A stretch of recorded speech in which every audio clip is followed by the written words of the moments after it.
Paranoid personality disorder. നമ്മൾ personality ഡിസോർഡേഴ്സിൽ cluster A personality ഡിസോർഡേഴ്സിലെ ഒരു ഡിസോർഡറാണ് paranoid personality disorder എന്ന് പറയുന്നത്.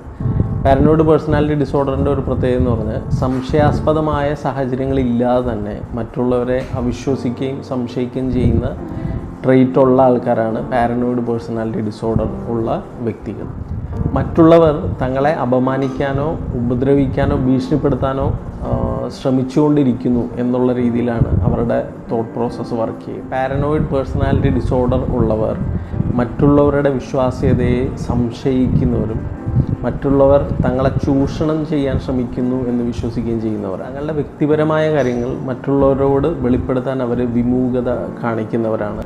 അവരുടെ വ്യക്തിപരമായ കാര്യങ്ങൾ മറ്റുള്ളവർ അറിഞ്ഞാൽ അത് ചൂഷണം ചെയ്യപ്പെടുമെന്ന് അവർ വിശ്വസിക്കുന്നതുകൊണ്ടാണ് അങ്ങനെ അവർ ചെയ്യുന്നത്. അതുപോലെ തന്നെ ഈ ഡിസോർഡറുള്ള വ്യക്തികൾ പെട്ടെന്ന് ദേഷ്യപ്പെടാനും ക്ഷമ കുറവുള്ളവരും മറ്റുള്ളവരോട് പക വെച്ച് പുലർത്തുകയും ചെയ്യുന്ന ആൾക്കാരാണ്. മറ്റുള്ളവരുടെ നിഷ്കളങ്കമായ പരാമർശങ്ങളിൽ പോലും അവർ മറഞ്ഞിരിക്കുന്ന അർത്ഥങ്ങൾ ചിന്തിക്കുന്നവരാണ്. ഈ ഡിസോർഡറുള്ള വ്യക്തികളിൽ പ്രധാനപ്പെട്ടതായി കണ്ടുവരുന്ന ഒരു ട്രെയ്റ്റ് എന്ന് പറയുന്നത് തങ്ങളുടെ പാർട്ട്ണറിനെ ഒരു കാരണവുമില്ലാതെ സംശയിക്കുന്ന ഒരു പ്രവണതയാണ്.